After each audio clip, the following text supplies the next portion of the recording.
Welcome to Velvet Shadows. If this is your first time here, hit that subscribe button. We tell the stories that stay with you. Drop your city in the comments below. We love knowing where our listeners are. And now, let's get into it. She packed a single suitcase. That was the part that stayed with him.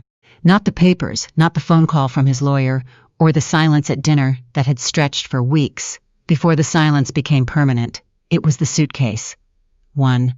After 4 years of marriage, after the apartment they'd furnished together, piece by piece, after the drawer she'd claimed in his bathroom, and the half of the closet that still smelled faintly of her perfume long after she was gone, she had taken one suitcase and walked out like she was leaving for a weekend trip.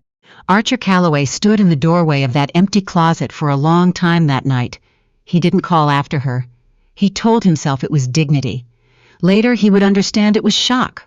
That was 6 years ago. He was 41 now, and he ran a company that built things. Bridges, mostly, but also the quieter infrastructure that nobody photographed.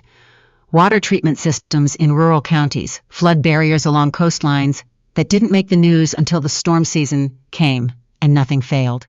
Calloway and Hearst Engineering had started as a two-man's operation out of a rented office in Charlotte, North Carolina, and now employed 400 people across 3 states. Archer had not become wealthy by accident. He had become wealthy by working the kind of hours that make a person miss things. He had missed things. He knew that now. He had not known it then.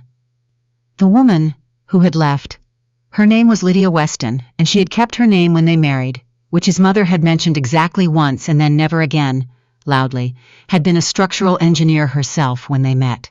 She was precise and quiet and devastatingly competent, and she had a way of standing at a window when she was thinking that made her look like she was calculating load-bearing tolerances in her head, which often she was. He had fallen in love with her at a conference in Raleigh. She had corrected his math on a napkin and handed it back without comment. They had been happy. He was almost certain they had been happy, and then they hadn't been, and then she was gone. His mother's name was Josephine Calloway, and she was 72 years old and extraordinarily good at appearing to help. Archer had spent years believing she had simply been protective. Mothers were protective. It was not a crime to worry about your son's marriage, to notice the friction, to mention, gently, always gently, that Lydia seemed withdrawn lately, didn't she? That she seemed unhappy? That perhaps the two of them wanted different things?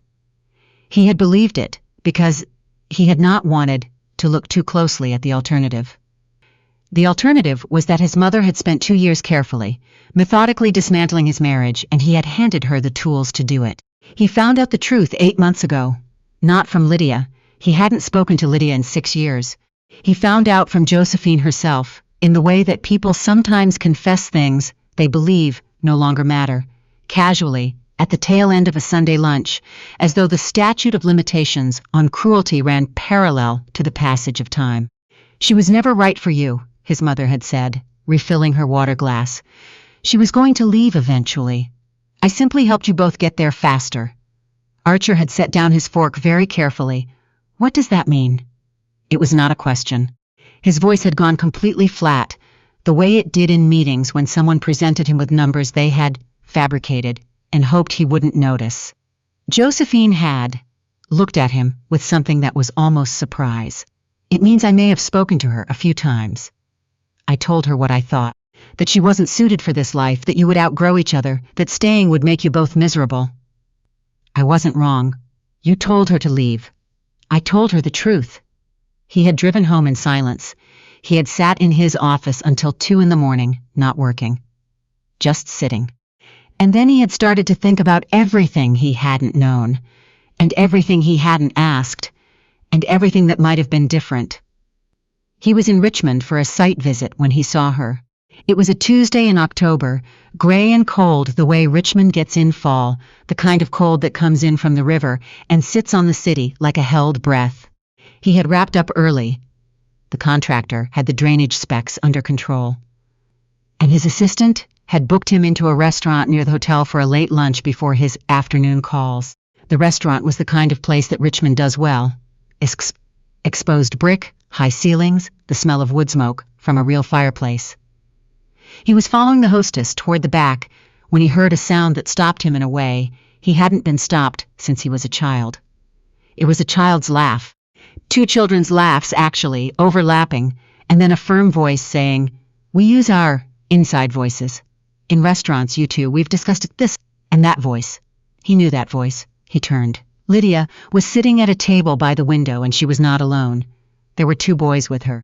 They were sitting across from her in the booth, one on each side of the small table, apparently in the middle of some argument about whether something counted as cheating in whatever game they had been playing before they were told to use their inside voices. They were identical. Same dark hair, same way of holding their heads tilted slightly to the left when making a point.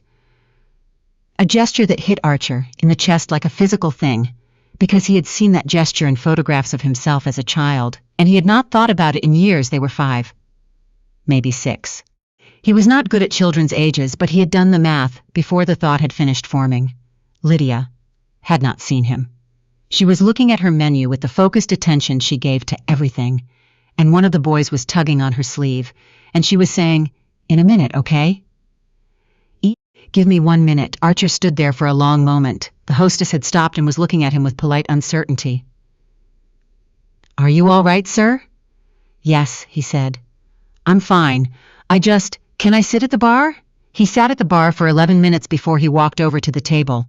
He had spent those 11 minutes telling himself several things in sequence, that he was not certain, that the timing was coincidence, that he should leave the restaurant and call his attorney from the car, and handle this the way he handled every other complicated problem in his life, which was methodically and without emotion.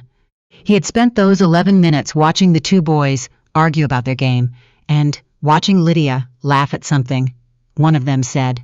A real laugh, the kind he remembered, the kind that always surprised her, and understanding that he was not going to leave. He crossed the restaurant. Lydia looked up when he was still 4 feet away, the way people do when they sense something, and she went very still. "Archer," she said.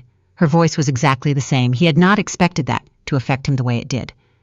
"Lydia," he said, "I'm sorry. I saw you from across the room." He stopped. The two boys were looking at him with the frank, unhurried assessment that children apply to strangers. "I didn't want to just walk past." The boys looked at their mother. One of them said, "Do you know him?" Lydia took a breath. "Yes," she said. "I know him." She did not elaborate. The other boy, the one on the right who had a small scar above his left eyebrow from some ago, looked at Archer with narrowed eyes. "You look like Ren," he said. "Finn," Lydia said quietly. Ren, apparently, said, "Interested now? You look like me." Archer looked at Lydia. She was looking at the table. He pulled out the chair across from her and sat down slowly, and he said, the way he said things when he needed the answer to be correct, before he asked the question, "How old are they?" She told him their names were Ren and Finnegan, and they were 5.5, and she was sorry. And she had made a decision she didn't know how to explain, and had then made the decision every single day for 5.5 years, which is how decisions calcify into facts. She did not say this all at once. The boys ate chicken fingers and argued about the scar story. Finn claimed it was from a playground fall. Ren maintained it was from a pirate battle. Both of them appeared to believe their own version, and Lydia kept her hands around her water glass and answered Archer's questions in the tone she used when she was being precise. He did not raise his voice. This surprised her. He could see that it surprised her. He had always been controlled in conflict. It was, as his operations director liked to say, slightly unnerving. But he had also, in the years of their marriage, occasionally been cold in a way that felt like a closed door. He was not cold now. He was something else. He was paying attention. "You were pregnant when you left," he said. "I found out 2 weeks after." She looked at him steadily. "I didn't know." "Okay, I was going to." She stopped. "I thought about calling. I thought about it for a long time. Why didn't you?" She was quiet. One of the boys, Ren, slid out of the booth and climbed into the seat next to her, pressing his side against hers without apparent reason, the way small children attach themselves when they sense tension. She put her arm around him automatically. "Because your mother had told me very clearly that I was making you miserable." Lydia said. And I had started to believe her, and I thought. She looked down at Wren's head. I thought that if I called and felt obligated, and I didn't want you in their lives because you felt obligated. I wanted. She stopped again. What? Archer said. I wanted them to have a father who wanted to be there, she said. And I didn't know if you wanted to be anywhere near me. Archer looked at his sons. Finn had given up on the chicken fingers and was now constructing something with the sugar packets, deeply focused, unaware of the conversation happening above his head. Wren was watching Archer with dark, careful eyes. What's your name? Wren asked. Archer, he said. Wren appeared to consider this. That's a weird name, he said. I know, Archer said. I've always thought so. Wren looked at his mother. I like him, he announced. They sat in that restaurant for 2 hours. Archer did not have his afternoon calls. He sent his assistant a message that said something came up, which was the professional understatement of his life to date. And he sat across from Lydia Weston and his 2 sons and tried to understand how 6 years of one story could coexist with 6 years of an entirely different story, running parallel, never intersecting until a Tuesday in October, when the lines crossed in a Richmond restaurant because he had wrapped up a drainage site visit early. He thought about his mother. He thought about the Sunday lunch, the refilled water glass. I simply helped you both get there. Faster. He thought about how he had sat in his office until 2 a.m. and cataloged everything he hadn't known. He was adding to that catalog now. He did not tell Lydia about his mother's confession that day. It didn't feel like the right thing to hand her in the middle of a restaurant with the boys there, as a gift or as a grenade. He filed it away and decided he would tell her when she was ready to hear it, if that day ever came. Finn eventually knocked over his sugar packet construction and announced that it was time to go see the ducks. There's a park, Lydia told Archer, in the tone of someone explaining a sacred and unalterable schedule. We go after lunch on Tuesdays. Can he come? Finn asked, pointing at Archer without ceremony. Lydia looked at Archer. He looked at her. The question was Finn's, but the decision was enormous, and both of them understood enormous, and they were both very still for a second, the way they used to be still together, when they were looking at the same problem and arriving at the same answer from different angles. If he wants to, Lydia said. Archer put on his coat. The park was a 10-minute walk, and Finn held his hand for all of it, unprompted, apparently having decided the matter was settled. Wren walked on Lydia's other side and asked questions. He was a questioner. Archer would come to understand, relentless and precise. And by the time they reached the duck pond, Archer knew that Wren wanted to be an astronaut, and also possibly a chef, that Finn had once tried to keep a beetle as a pet, and their building manager had been very calm about it, and that there was a duck named Cromwell who Finn considered a personal enemy. He bit me twice, Finn said, with the gravity of a man who has been wronged and not forgotten it. He bites everyone, Wren said. He doesn't bite you. That's because I don't chase him. I don't chase him now. Lydia caught Archer's eye over the boys' heads. She was trying not to smile and failing, and for a moment she looked exactly the way she had looked. At 34, standing at a conference room window in Raleigh, calculating something alive in a way that was so particular to her that he had never been able to describe it to anyone who asked why he'd fallen in love with her so fast. He looked away first. They exchanged numbers in the parking lot, while the boys examined a storm drain with professional interest. I don't know what this looks like, Lydia said quietly. Going forward, I don't know what's reasonable. Neither do I, Archer said. I just know I don't want to do this through lawyers if we can help it. She looked at him. You're not angry? I'm not. He stopped. I'm not performing calm for you if that's what you're asking. I'm not going to call you in 3 days and be different. That's not what I'm asking. What are you asking? She was quiet for a moment. Your mother called me 3 times in the last 2 months of our marriage, she said. She told me you'd confided in her, that you weren't sure we were right for each other, that you were staying because you didn't know how to leave, that you would be relieved. Archer felt the familiar flatness come into his chest. The same flatness he'd felt on the Sunday with the water glass. I never said any of that to her, he said. Lydia looked at him for a long time. I know that now, she said. I didn't know it then. He nodded slowly. I found out 8 months ago what she did, he said. She told me herself. I've been trying to figure out what to do with that information ever since. Lydia looked at the boys who had now enlisted each other in a debate about the structural integrity of the storm drain cover. She looked like someone who had put down a very heavy thing and wasn't sure yet what to do with their hands.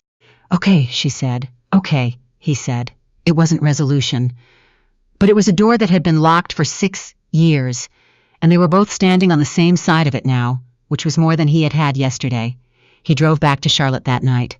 He sat in his house, the house he had bought after the apartment, the one with the guest room he had never furnished, because there had never seemed to be a point, and he did not sleep. He thought about 2 boys who tilted their heads to the left when they were making an argument.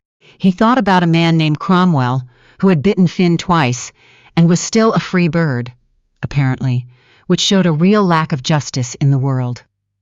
He thought about Lydia standing in a parking lot, saying I wanted them to have a father who wanted to be there. He picked up his phone and sent her a message at 11:43 at night. It said, I want to be there. She did not respond that night. She responded the next morning at 7:12, which he knew because he was already awake and had been for some time, and the message said, I know. I'm figuring out how to let that be true. He read it standing in his kitchen with a cup of coffee he had not yet drunk. Outside, Charles was waking up. He could hear a neighbor's car and the distant garbage truck on the next block, and somewhere a dog that had opinions about Tuesday morning. The world was doing the same thing it had been doing yesterday, moving forward at its usual pace, with no particular acknowledgement that something enormous had shifted. He thought, there is a lot to do, and then have time. He drove back to Richmond on Friday. This was not a grand gesture. He did not arrive with flowers or speeches. He arrived at 9 in the morning because Lydia had texted him that the boys had soccer on Friday mornings at a park near her house, and she had written it very neutrally, the way she wrote everything, but he understood an invitation when he saw one. He stood on the sideline in the October cold and watched his sons chase a ball with the focused chaos that characterizes youth soccer everywhere in the world. And Lydia stood next to him with a thermos of coffee, and they talked about the subdivision drainage project he was currently managing in Cary, and she told him she had moved into consulting work and was doing building assessments for a preservation nonprofit. And they did not talk about the 6 years, because there was a version of that conversation that had to be had, but it didn't have to be had while Finn was attempting a slide tackle that sent 3 children sideways. After the game, the boys wanted breakfast, and there was a diner 2 blocks from the park. Wren ordered pancakes and then looked at Archer across the table. Are you going to keep coming? He asked. It was the kind of question that comes from a child who has been raised to ask questions directly, and Archer had thought he was prepared for it and discovered that he was not entirely. Yes, he said, if that's okay with you. Wren. Do you know how to play chess? I do. Finn doesn't, Wren said in the tone of someone who has been patient about this for a long time. He says he does, but he just moves pieces. From across the table, Finn looked up from his orange juice. I play my own version, he said with absolute dignity. Archer caught Lydia's eye. She raised an eyebrow at him. Welcome to it, the eyebrow said. He smiled. He hadn't expected to smile, but there it was. The months that followed were not simple. He drove to Richmond on most Fridays. Sometimes Lydia texted him a change in the schedule, and he adjusted. Once Finn got sick and was home from school for a week, and Archer drove up on a Tuesday evening and brought soup from a place Lydia had mentioned once and sat on the couch, while Finn watched a documentary about deep-sea creatures and delivered commentary. And Lydia came in from the kitchen and looked at the 2 of them, and then went back to the kitchen without saying anything. Later, after the boys were in bed, she came and sat in the armchair across the room. Can I ask you something? She said. Yes. Why didn't you ever look for me after I left? He had known this question was coming. He had been preparing for it the way he prepared for difficult conversations in his professional life. Not by scripting them, but by being very honest with himself beforehand about what was true. Because my mother told me you were clear, he said, that you were done, that there was nothing to say, that you had asked her to tell me not to contact you." Lydia was very still. "She said you'd asked her specifically not to contact you directly," he said, "that it would be harassment." Those were the words she used. He looked at his hands. "And I was hurt enough and arrogant enough to believe her. I told myself if she was that certain, I should respect it. And then the years went by and I didn't." He paused. "I didn't respect it because I believed you. I respected it because it was easier than not believing it." Lydia looked at him for a long time. "She called my cell phone from a blocked number twice after I left," she said slowly. "She told me you'd moved on, that you were seeing someone, that you had asked her to call and let me know so there would be no confusion." Archer nodded once. "I think she was very good at this," Lydia said carefully. "Yes," he said. "She was." They sat in the quiet apartment. The heat had come on. Down the hall, one of the boys made a sound in his sleep that turned into nothing. "I'm not asking you to forgive me," Archer said, "for believing her. For not. I should have tried harder. I should have called you myself once and let you tell me directly. I didn't do that." Lydia pulled her knees up to her chest, and for a moment she looked very young and also very tired, in the way that people are tired when they've been carrying something alone for a long time. "I should have called you," she said. "When I found out about the twins, I knew she'd been calling by then. I had started to suspect, but I was scared, and I told myself it was better this way, and I kept telling myself that until it became the only version of events I had. We were both working with bad information," he said. "That's one way to put it. What's another way?" She looked at him. "We were both afraid," she said. And she knew how to use that. He was not staying in Richmond on those Fridays. He drove back on Friday nights, late, and then drove back up on Saturday mornings a few times, and then he stopped pretending the 3-hour round trip made sense and looked for a place to stay. He found a serviced apartment 2 miles from Lydia's neighborhood. He did not tell her immediately. He waited until the weekend when she mentioned in passing that the drive must be exhausting. "I got an apartment," he said. She looked at him. "In Richmond," he said. "I know what you meant." She was quiet for a moment, and he could not entirely read her, which had always been one of the specific features of being in love with her. She was legible in close quarters and opaque from a distance, and he had spent 6 years at a distance, and he was still learning to close the gap. "Okay," she said. "I'm not." He stopped. "I'm not trying to crowd you. I just want to be here. For them. And I would like to have time that isn't scheduled. If that's ever something you're willing to try." She was looking out the window. It was the same posture she'd had in 100 meetings and in the kitchen of their old apartment and in the parking lot 2 months ago. "The boys asked me last week if you were going to live here," she said. "What did you tell them?" I said I didn't know. She paused. "Finn said that would be good because then you could teach Ren chess and give the rest of us some peace." He laughed. He couldn't help it. Lydia turned from the window, and she was smiling, that same real, surprised smile, and for a moment the 6 years were very thin, and what was underneath them was the thing they had built before anyone else got to it. "Give me some time," she said. "I have time," he said. The guest room he had never furnished. He furnished it. Not for any specific person, not as a statement. He did it because one weekend in December, the boys were going to visit a school friend 2 hours away.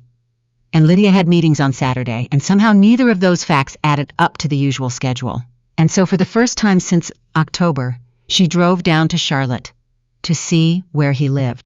She walked through his house with the professional attention she gave to structures, examining the load-bearing walls, examining them the way engineers do, cataloging square footage without counting. And then she stood in the doorway of the guest room, which now had a bed and 2 nightstands, and a rug he had spent 45 minutes choosing, because apparently that was the kind of thing he was doing with his evenings now.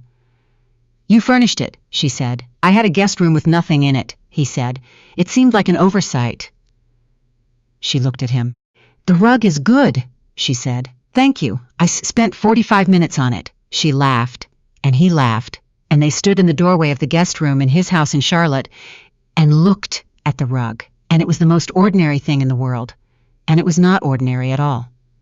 She stayed that night, not in the guest room. They did not discuss it. It was the kind of thing that didn't require discussion, because both of them had been discussing it in their heads for months, and by the time it happened, it had already happened 100 times in the careful approach of everything that had come before. The Friday mornings in the cold, the soup on a Tuesday, the apartment 2 miles from her street, the rug. In the morning he made coffee, the way she still took it. He had remembered without trying, and she sat at his kitchen counter and looked out the window at Charlotte and said quietly, "I missed you." He set down the cup. "I missed you for a long time," she said, "and then I decided that I hadn't because it was easier, and I kept that going for quite a while." "How long did that last?" "Until October," she said. "When you put on your coat." He stood on his side of the kitchen counter and thought about the moment in the restaurant when the question was Finn's, and the decision was enormous, and she had said, "If he wants to," and he had put on his coat. "I want to come home," he said. "I know that's not. I know we have to figure out what home means. I know it's not simple, but I want you to know that's what I'm working toward, if you'll let me work toward it." Lydia looked at him across the counter. "The boys are going to need to understand what's happening," she said. "We have to be careful." "I know, and I need it to be real," she said. "Not a version you're performing." Lydia," he said. "I drove to Richmond every Friday for 3 months and went to a 6-year-old soccer games in 35-degree weather." "I'm not performing." She looked at him for a long moment, and then something in her face shifted. Not dramatically, not the way things shift in stories, but in the small way that real things shift, quietly, after a long time. "Okay," she said. She picked up the coffee. Outside, Charlotte was doing the same thing it always did. Traffic on the main road, someone's leaf blower.